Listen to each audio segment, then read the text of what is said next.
मित्रों को सुप्रभात, सलाम, नमस्ते। मैं फिर एक बार आपके सामने हूँ आपकी हिंदी कक्षा की वर्कशीट लेकर। कक्षा है आपकी 10वीं और विषय हमें पढ़ना है रचना के आधार पर वाक्य भेद। कार्यपत्रक आपका वर्कशीट नंबर है 54-54। तारीख यानी दिनांक है 11/11/2020। यहाँ अपना नाम और यहाँ कक्षा अध्यापक का नाम। तो आज हमें पढ़ना है रचना के आधार पर वाक्य भेद। तो सबसे पहले हम ये समझ लें कि वाक्य क्या है। आइए शुरू करते हैं कि बच्चों, जैसा कि आप जानते हैं कि ऐसा सार्थक शब्द समूह जो व्यवस्थित हो तथा पूरा आशय अर्थ प्रकट करता है वाक्य कहलाता है।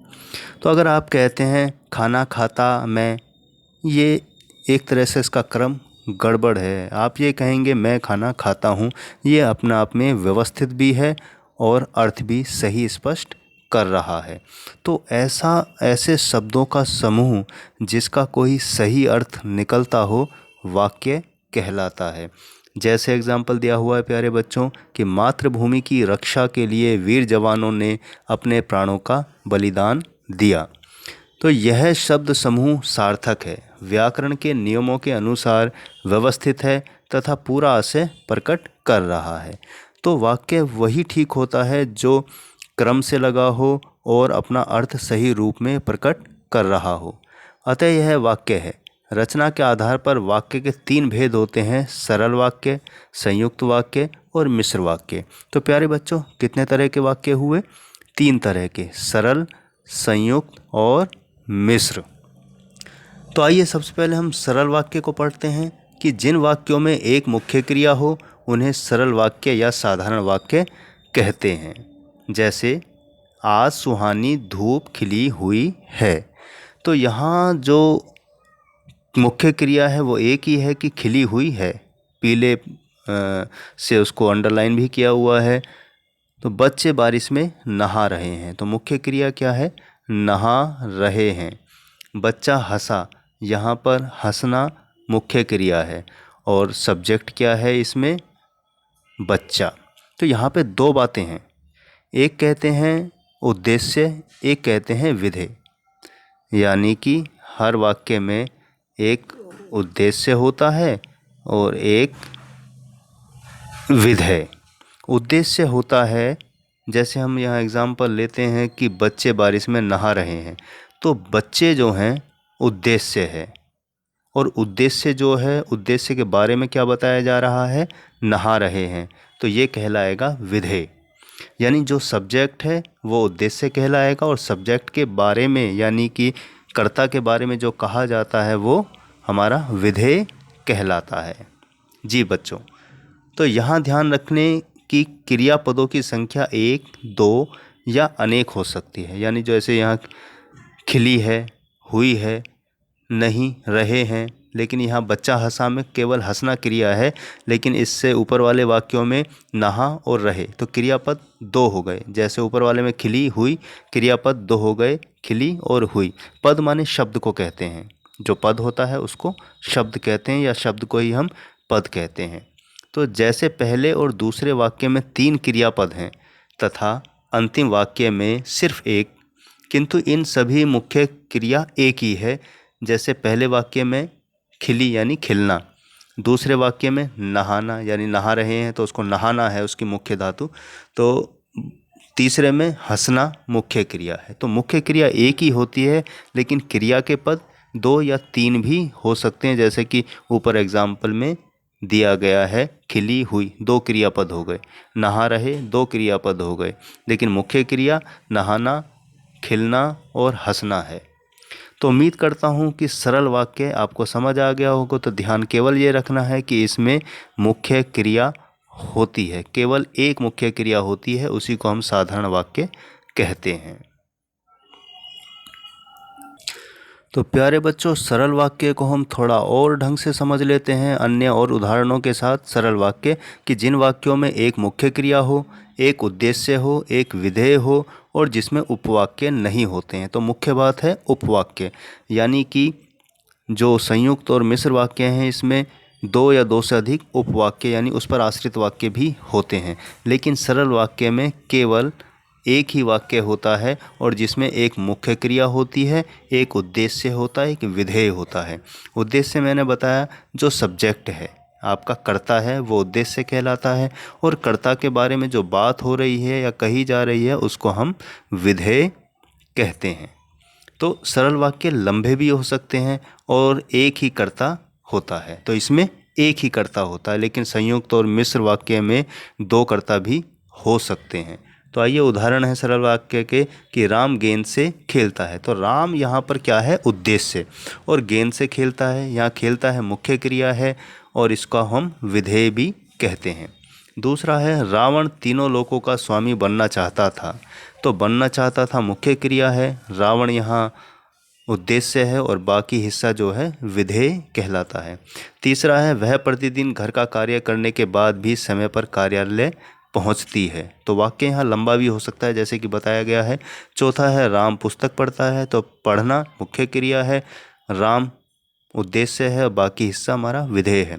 पांचवा है मीरा नाचती है। मुख्य क्रिया एक है नाचना, और उद्देश्य क्या है, मीरा। छठा है बच्चा सोता रहता है। सातवां है रोहन खेलता है। आठवां है श्याम पढ़ाई करता है। नौवां है सीता खाना पकाती है, सीता खाना खाती है सॉरी। और 10वां है बिजली कड़कती है। 11वां है मेहमान आते हैं। छात्र मैदान में खेल रहे हैं। तो खेल रहे हैं मुख्य क्रिया है, छात्र उद्देश्य है, बाकी हिस्सा विधेय कहलाएगा। छात्रों के बारे में बात की जा रही है, जो कहा जा रहा है कि मैदान में खेल रहे हैं। तो उम्मीद है सरल वाक्य अब आपको बहुत अच्छे से समझ आ गया होगा। तो कुछ ही खास बातों का ध्यान रखना है कि मुख्य क्रिया एक होती है और इसमें एक ही उद्देश्य यानी सब्जेक्ट होता है, और बाकी हिस्सा जो बचता है वो विधेय कहलाता है। और इसके उपवाक्य यानी और वाक्य इसमें शामिल नहीं होते, केवल एक ही वाक्य होता है, और कर्ता यानी सब्जेक्ट भी एक ही होता है। तो आइए बढ़ते हैं दूसरा संयुक्त वाक्य की तरफ प्यारे बच्चों।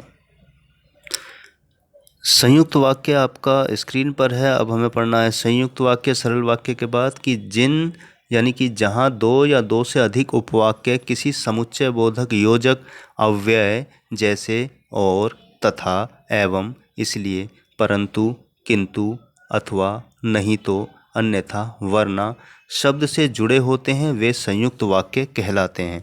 जिस तरह नदियों के दोनों छोरों के बीच एक पुल होता है जो जोड़ता है, उसी तरह दो वाक्यों के बीच में एक ऐसा शब्द होता है जो दोनों वाक्यों को जोड़ देता है, उसी को हम समुच्चय बोधक योजक अव्यय शब्द कहते हैं।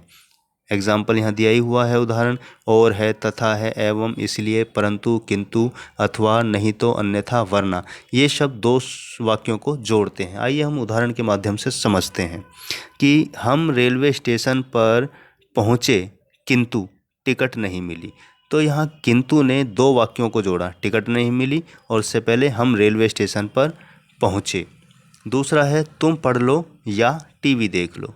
तो तुम पढ़ लो, टीवी देख लो, दो वाक्य हैं यानी दो उपवाक्य हैं, और उनको जोड़ कौन सा शब्द रहा है, या का।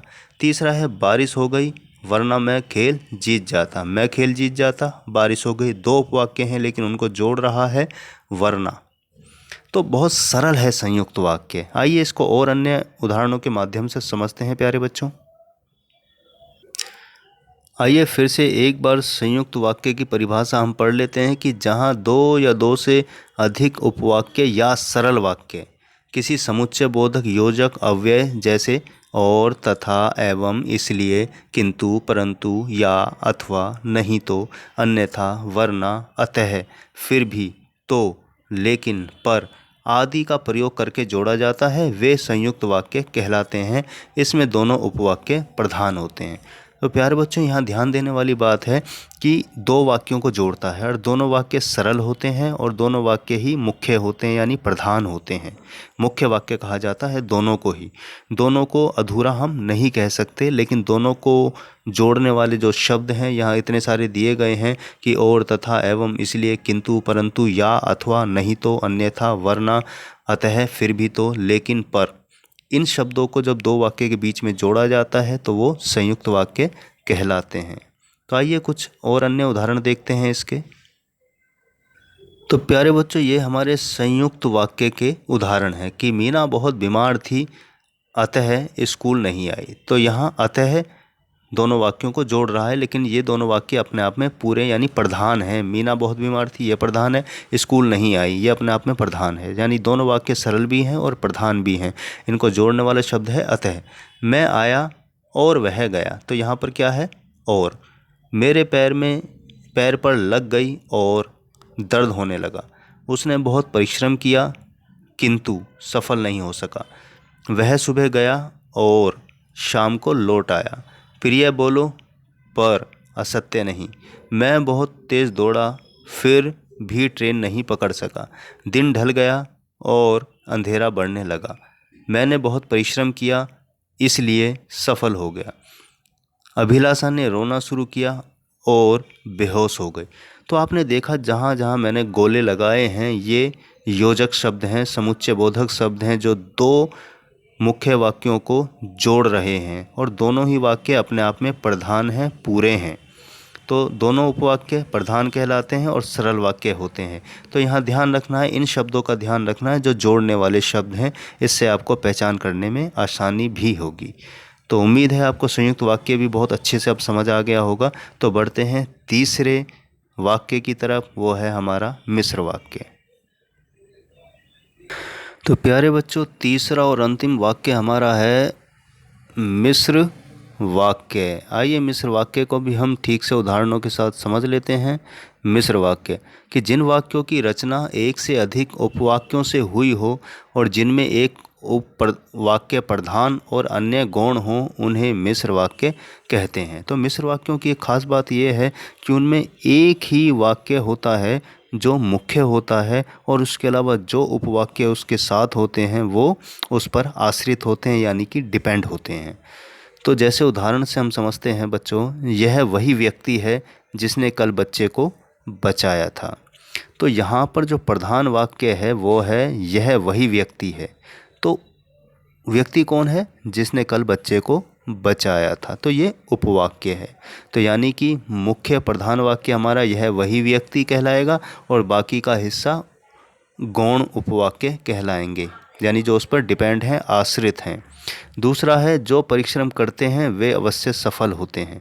तो यहाँ पर जो मुख्य और प्रधान वाक्य है वो है वे अवश्य सफल होते हैं, लेकिन कौन होते हैं? जो परिश्रम करते हैं। तो यहाँ उपरोक्त वाक्य में बच्चों यह वही व्यक्ति है तथा वे अवश्य सफल होते हैं प्रधान उपवाक्य हैं, क्योंकि मुख्य क्रिया इन्हीं में है, शेष गौण उपवाक्य हैं। तो ये भी मिश्र वाक्य में आपको ध्यान रखना है कि मुख्य क्रिया किस वाक्य में हो रही है।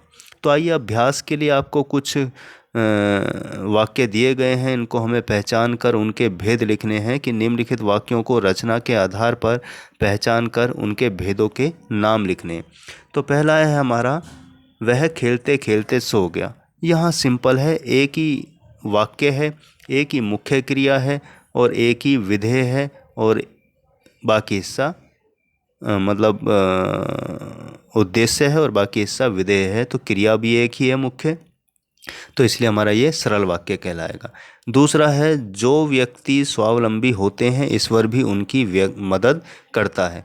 जैसे कि उदाहरण मैं बताऊं कि यहाँ जैसे जो शब्द लग गया तो इसका मतलब है ये मिश्र वाक्य है और उपवाक्य है कि व्यक्ति स्वावलंबी होते हैं, ईश्वर भी उनकी मदद करता है। तो ईश्वर भी उनकी मदद करता है, किन की करता है? जो व्यक्ति स्वावलंबी होते हैं। तो यहाँ ये प्रधान उपवाक्य है। तो बस स्टॉप पर पहुँचने से पहले बस जा चुकी थी। तो यहाँ पर से पहुँचने से पहले बस जा चुकी थी। तो यहाँ बस जा चुकी थी प्रधान वाक्य है, बस स्टॉप पर पहुँचने से पहले, ये मिश्र वाक्य है आपका। दूसरा है सूर्यास्त हुआ और, यहाँ पर और है तो ये संयुक्त वाक्य है, सभी पक्षी अपने अपने घर को लौट आए, ये संयुक्त है हमारा। गांधी जी महान थे क्योंकि वे सदा सत्य बोलते थे, ये भी संयुक्त वाक्य है क्योंकि यहाँ क्योंकि से वाक्य को जोड़ा गया। वह फल खरीदने बाजार गया, ये सरल वाक्य है प्यारे बच्चों।